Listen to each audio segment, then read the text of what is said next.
You are listening to The Evidence Locker. Our cases have been researched using open source and archive materials. It deals with true crimes and real people. Each episode is produced with the utmost respect to the victims, their families, and loved ones.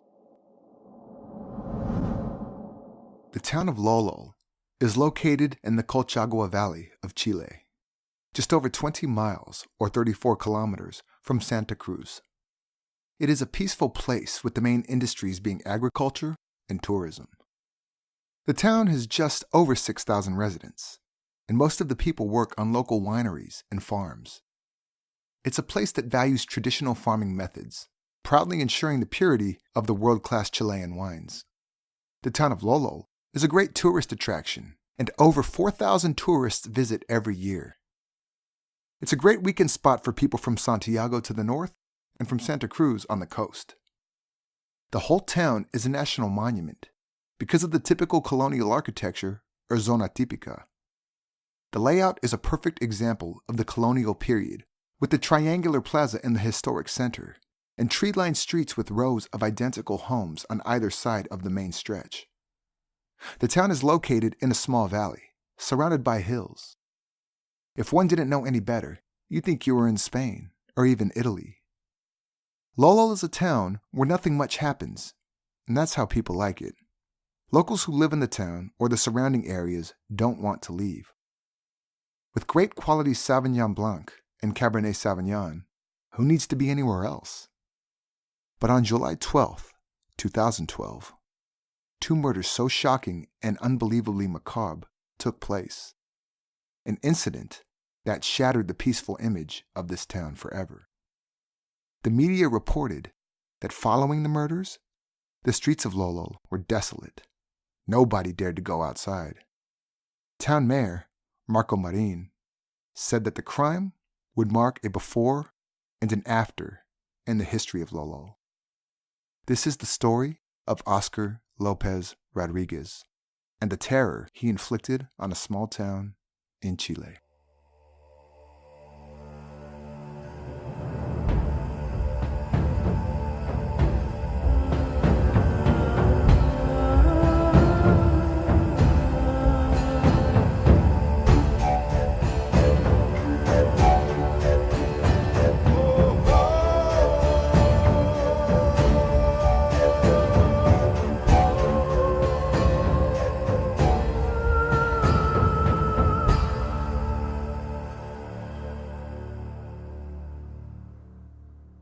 Oscar Lopez Rodriguez was born on the 1st of November, 1972, in Lolol.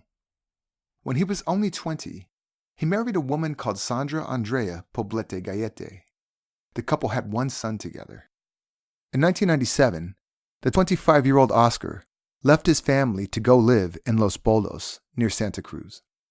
He started a new hobby, collecting antiques, old lamps, wooden cartwheels, and iron gates.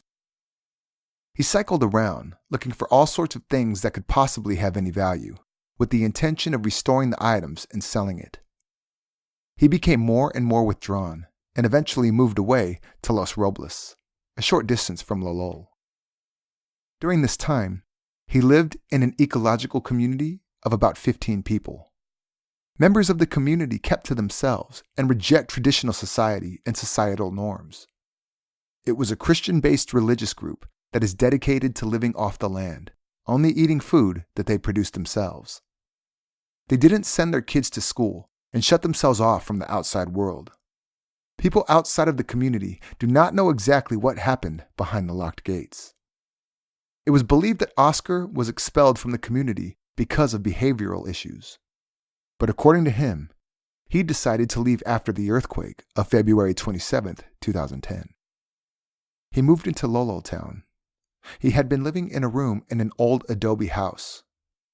Oscar was not one for paying rent, so he moved around quite a bit. Although they had been separated for a while, Oscar and Sandra's divorce was only finalized in April of 2011. It was a fresh start for him, and he had plans to explore his passion for antiques and open a store. He found a home at 145 Los Alerces Avenue, across the road from the Lolol fire station. The antique store was located in the front, and Oscar lived in the back. To explain, it wasn't an antique store as such, but it was somewhat more of a junk store, where all kinds of odds and ends could be found. Some restored iron gates or grids, renovated furniture, old lamps. It was not really a refined catalog type of shop, more along the lines of a glorified scrapyard. His customers were mainly tourists who passed through the town, well-to-do people who were also aware of him as he was sometimes able to source some or other rare antique relic. The residents of Lolol were curious to learn more about the new man in town. Everybody knew that Oscar had lived in the ecological community before, and people were intrigued by him. He had long hair and a beard, and neighbors referred to him as El Hippie. When a neighbor's daughter fell ill, he recommended a remedy made from local flowers.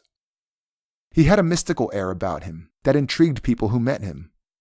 But before long, it surfaced that he was rather weird, an introvert with strange ideas. He saw himself as godly. In fact, his long-haired look was inspired by Jesus. Oscar was a loner who claimed to be the envoy of God. He claimed that he could converse with superior beings and with God. He would also mumble to himself while he was doing the rounds in Lolol, saying that he was going to kill people. And he would always add that he was going to cut off his rival's head after the duel and wear it to the cemetery as a hat. "He is waiting for his head to be cut and thrown in a box," was another thing that he would say if anyone upset him. Townspeople honestly thought that he was a harmless eccentric who had some mental health issues. Nobody took his ramblings seriously. Because Oscar was relatively new to the region, he did not have many friends, and he had no known family living nearby either. He was an antisocial and bizarre man who seemed to spend all of his time with his dog. One neighbor said that he was rather unfriendly. He did not greet anyone, and when he approached someone, looked down. He had bad temper and aggressive behavior. We never knew if he had family because nobody visited him. Only the clients who came to buy antiques and the goats pitied him. By dressing up like anime characters when he went about his business in town, he drew a lot of attention to himself. He had sticks that he waved around like they were samurai swords. People stood back as he fought an invisible enemy and made sure they did not end up in the crossfire. The newspaper, El Mundo Rural, visited the area in April 2012 and used Oscar in their feature about Lolo. He was described as a modest man who has worked hard in the countryside with a shovel and the plow. But his life is devoted to visiting houses and rescuing antiquities which he repairs and sells to wealthy families. The article also pointed out his ability to ride his bike with his dog Valentine standing on it. It was a tandem bicycle, and the dog stood on the seat with its hind legs, while its front legs rested on the handlebars. In the same interview with El Mundo Rural, he said, "My dog is a self-regulator in balance. This he learned from the last earthquake, because when he saw me leave so desperately from my house on the bike, he climbed on the grill to accompany me, and he keeps that custom up to this day." Oscar idolized his dog and told everyone that Valentine was going to save humanity. He was the next Messiah. Because of his outrageous stories and strange behavior, El Hippie became El Loquito, or the Crazy One. There are a couple of stories about Oscar that made an impression on the people of Lolol. On one occasion, he visited the town's municipal offices and applied for the exclusive use of a road. It was a stretch of road just outside of town on the way to Santa Cruz.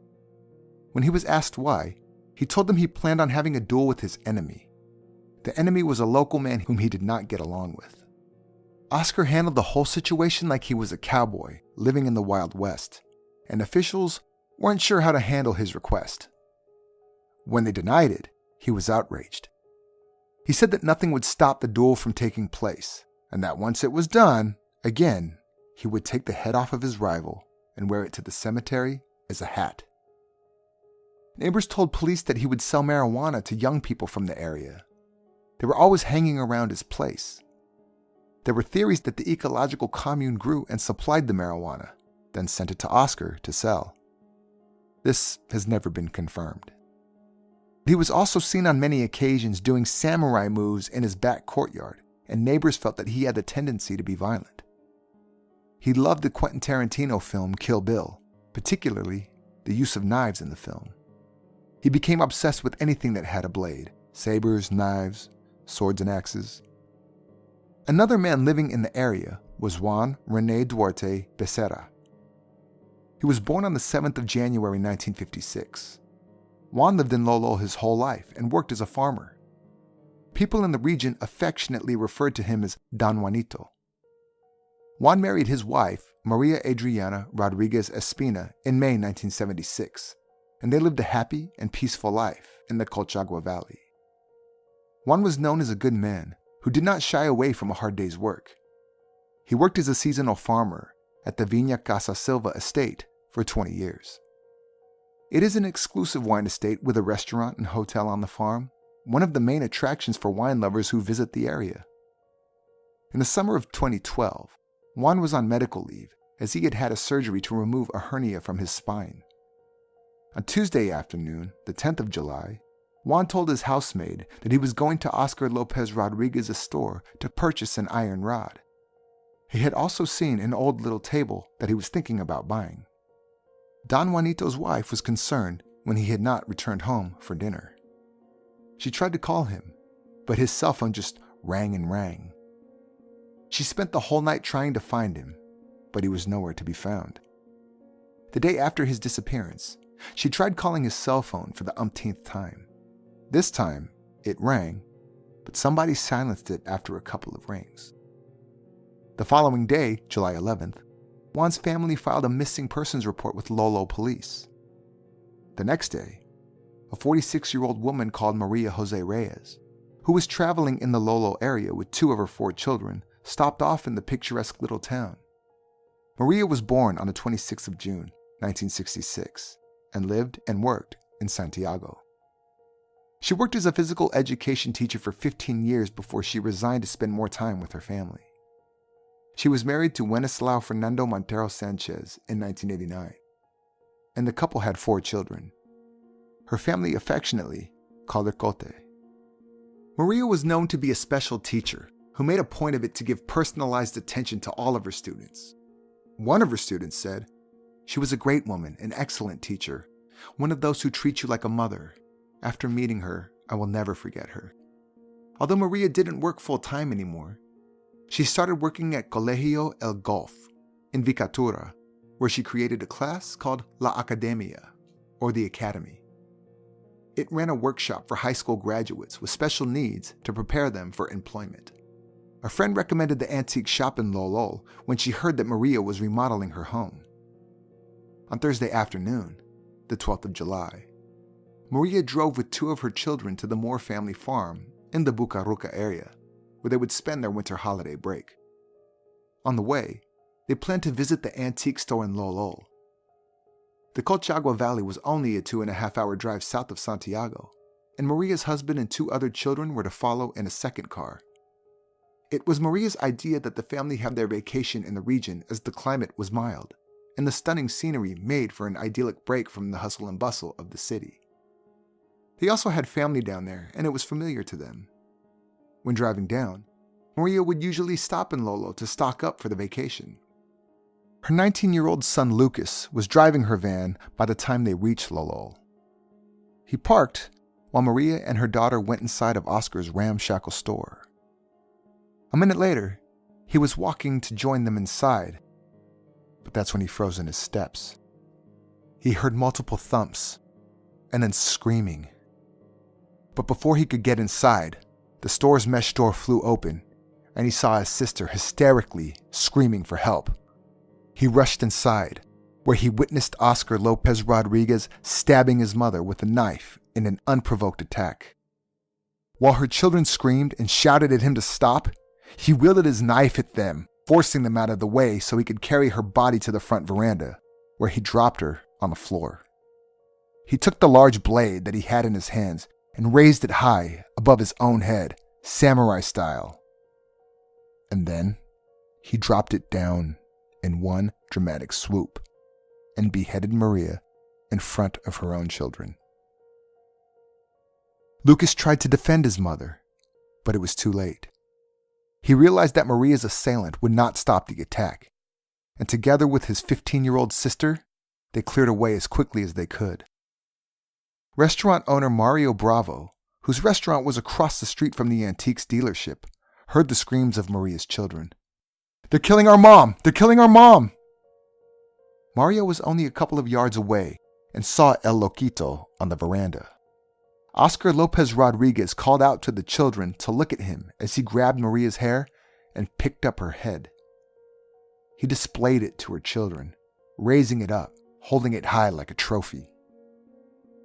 Mario Bravo was mortified, but managed to think on his feet. After making sure that the teens were safely inside of his restaurant, he alerted authorities. Police officer, 26-year-old Felipe Gonzalez, was on duty and received a call-out to Los Alerces Avenue at 1:35 p.m. On the line was Maria's 19-year-old son Lucas, who told him that the shop owner had killed his mother. And being just around the corner, Felipe was already on his way.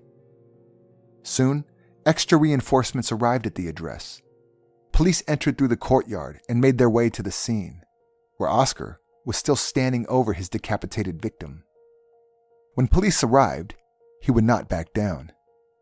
They urged him to stop the attack and warned him that they would shoot if he did not back down. But he wouldn't budge. He wielded his knife and threatened the police officers, who then fired 2 warning shots. Still undeterred, the crazed Oscar launched his attack, but before he could reach them, he was shot down.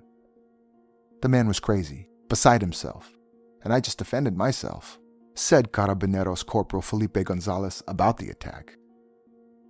By that time, a crowd had formed outside of the store, and it did not take the media long to catch on to the story. When Juan Duarte's family saw the live broadcast from outside Oscar Lopez Rodriguez's store on television, they immediately called police and reminded them about Juan's disappearance just 2 days before.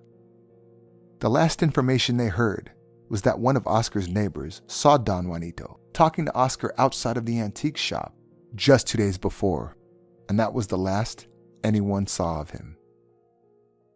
It was a brazen and brutal attack on Maria. What shocked villagers the most was the fact that it took place at 1 p.m., one of the busiest times of the day in that part of Lolol. It was also payday, and many people were around.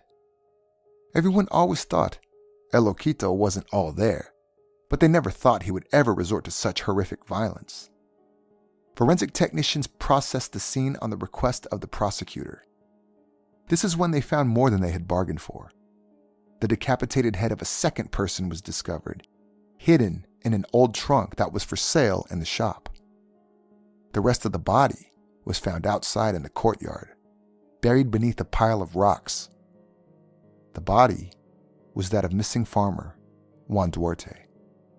Defensive wounds showed that Don Juanito fought for his life in a vicious attack. Oscar stabbed him in the back multiple times and then beheaded him. The theory was that Maria Jose Reyes was unfortunately in the wrong place at the wrong time. As she was browsing through the store, she must have opened the trunk, saw Juan's head, which triggered the sudden attack. However, her daughter did not remember Maria opening a trunk at all. Searching the antique store, police also found 20 grams of marijuana and then another stash of 400 grams. Reports of the senseless murders made national news, and Oscar Lopez Rodriguez was dubbed the Monster of Lolol.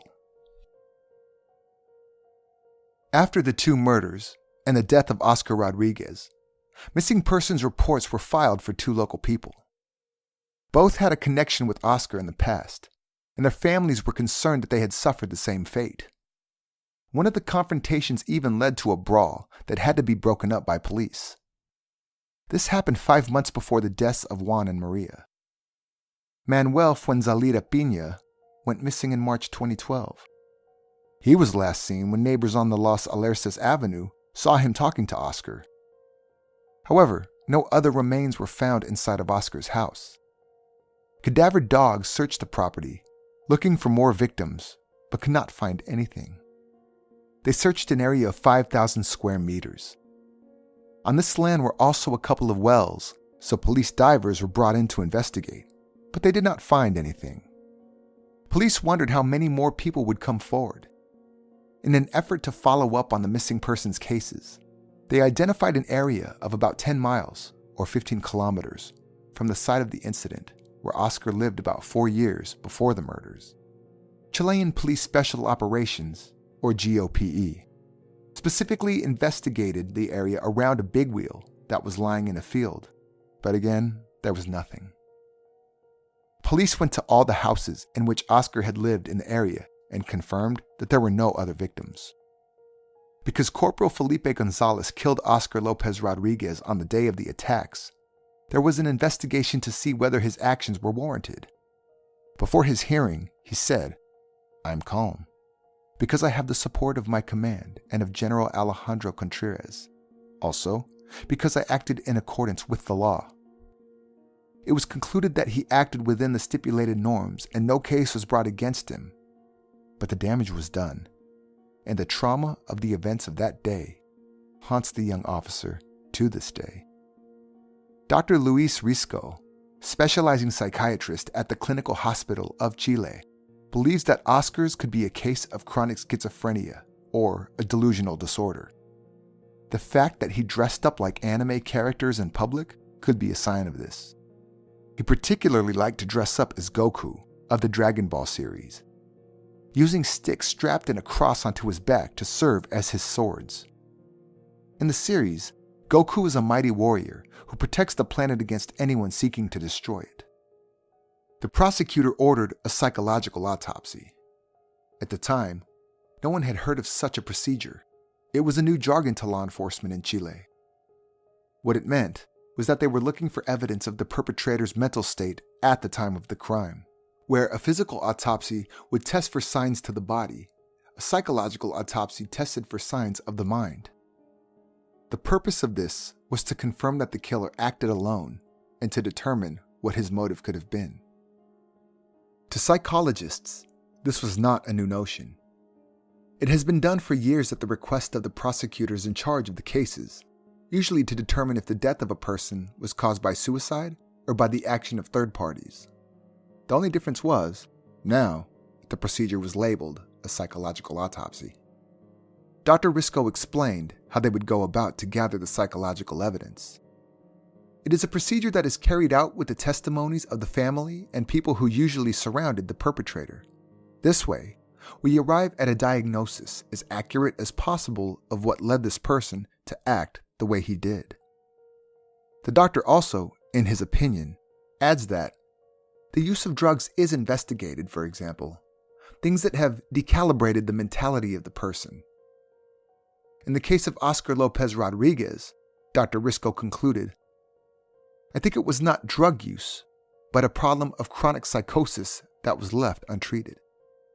The results of the psychological autopsy were made public 2 weeks after the murders and pointed out that Oscar Lopez Rodriguez suffered a transient psychosis, mystical delusions, and bizarre behaviors. Dr. Risco added that, on more than one occasion, Oscar was already out of reality. He was listening to orders as if he had to save humanity. Renowned Chilean psychologist Alex Droppelman commented about violence as a cause of a psychotic break. The first thing to do is to look for bizarre behaviors outside of the social context in which they live. When a guy walks around like a pirate and lives as such, it is a behavior outside of the space where he finds himself. The second question has to do with regard to delirium, like saying things that are not related to reality. If the text of a delirium is far from the context of reality, it should make us think that we are facing a case of psychotic break that should be addressed. 30% of psychotics can be paranoid, 10% of paranoid psychotics could attack, and 3% could kill. Droppelman based his statement on studies conducted in the United States and Germany. The only time Oscar's strange behavior ever got onto police radar was when he hit people with a stick, after putting on a samurai-esque movement display at a town fair. Shortly before that incident, Oscar told a man named Ignacio Romero, "God sent me to kill someone from time to time. God ordered me to become a shaman. Oscar swore that he talked to God every 3 days. Ignacio did not take him seriously and thought that Oscar was talking nonsense just because he had smoked too much weed. But his obsession with sticks, that he pretended were swords, was common knowledge to everyone who knew him. His daily routine went something like this. He got up at 6 a.m. and did his morning exercise. The routine included lifting a 220-pound or 100-kilogram oak trunk and using a straw sack a neighbor had given him as a punching bag. In hindsight, investigators wondered if the murders were planned. As messenger to the Messiah, which Oscar professed he was, did he believe he had to kill? Perhaps his morning regime was preparation for an execution and not merely a daily fitness workout. On the Thursday morning of Maria's murder, a neighbor saw him carving roots he had collected. He used the knife with swift precision. Coming from the ecological community, he often used plants and their roots for medicinal purposes. Oscar Lopez Rodriguez did not have a concerning criminal background. He had only 2 charges against him, one for theft and another one for the fight he was involved in February 2012, 5 months before his death. The theft was probably committed as he was collecting things to restore and sell. Whether he intended to steal the item or not is unclear. The sad thing is that this man was a loner. People avoided him because he was strange and behaved in an unconventional way. If he had a network of friends, perhaps someone who would have encouraged him to get help, who knows what could have been. None of the hospitals in Lolol or Santa Cruz had any records of Oscar ever receiving any mental treatment. Even though the psychological autopsy provided some explanation, it did not undo the damage that was done. 2 lives were lost, and their loved ones were facing life without them. The body of Juan Duarte was mourned at his mother's home in Lolol on the 13th of July, 2012, a day after the discovery of his remains. During the early morning of the following day, after an evangelical prayer, his body was buried in the municipal cemetery of Lolol. The funeral was attended by hundreds of Lolol residents. Also, on the morning of the 13th of July, relatives of Maria Jose Reyes arrived at the Legal Medical Service of San Fernando, where the autopsy was performed. They escorted her remains back to her hometown of Santiago. The next day, more than 500 people attended the funeral of this beloved member of the community. Maria's husband was touched to see so many people at her funeral. In his eulogy, he remembered the wonderful 24 years together. Their daughter, Josefina, also spoke and said that her mom was the best in the world. Back in the Colchagua Valley, Lolo locals were unsettled by the thought that they had been to Oscar's store, and it could have very easily been them who ended up murdered. Some residents called for Oscar's house to be demolished to wipe away the reminder of the crime. The Colchagua Valley is known for its superstition and legends. Myths passed down from one generation to the next include stories of witchcraft and pacts with the devil. People wondered about the time Oscar spent living in the community in the hills. Was there a chance that they were a cult? Did they influence Oscar to kill people as human sacrifice? The diabolical crime ruffled feathers in the community, and a deep fear overcame the people. What if the devil wanted more? Rumors went around, saying that Oscar was involved in black magic. This made the town fear that there was a bad spell or a curse. The night after his death, Oscar's body was claimed from the medical service by his son. His body was waked at his parents' home in Los Boldos, near Santa Cruz, and was buried the following day in the cemetery of Santa Cruz, in a ceremony attended by about 100 people. His former wife Sandra did not attend his funeral. Oscar's family was mortified that he could have committed such a violent crime. They publicly apologized to the families of Juan Duarte and Maria Jose Reyes. His nephew, Francisco Lopez, made a statement moments before Oscar Lopez was laid to rest. "We sincerely apologize to the other families. At no time would you have wanted this."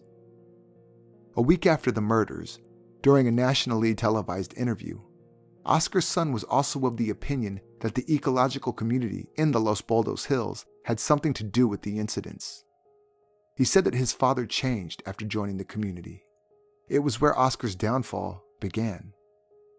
He also wondered if Oscar acted alone in the murder of Juan Duarte. His theory was that someone else might have killed Juan, and when Maria saw the evidence, Oscar lost his mind and killed her. Young people from Lolol visited Oscar's home at night to buy weed. Nobody saw anyone else hanging around the store on the day Don Juanito disappeared. In a tragic story of loss, Oscar's family was mourning the death of someone they loved too. Their grief was riddled with guilt and regret, upset that they never realized how unwell Oscar was towards the end. Oscar's family cleared up most of the junk spilling out onto the front veranda of the home, but they left his beloved dog Valentine behind. In the week after the horrendous murders, neighbors were haunted by the sound of Oscar's dog howling at night, the sound echoing through those empty streets of Lolol.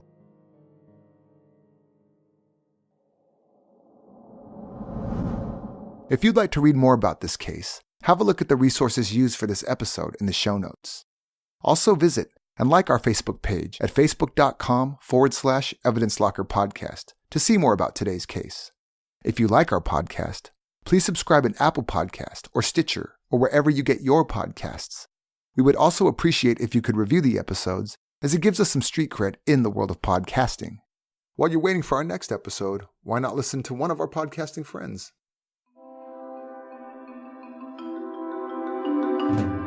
Hi, I'm Sarah Steele, and I host a podcast called Let's Talk About Sects. I look at a different cult each episode, examining the group's leadership, beliefs, recruitment methods, member experiences, and any notable incidents during its existence. It's a monthly podcast with a heavily researched, deep dive storytelling style. That's Let's Talk About Sects, and the website is ltaspod.com for all your podcast provider links. Hope you'll have a listen. This was the Evidence Locker. Thank you for listening.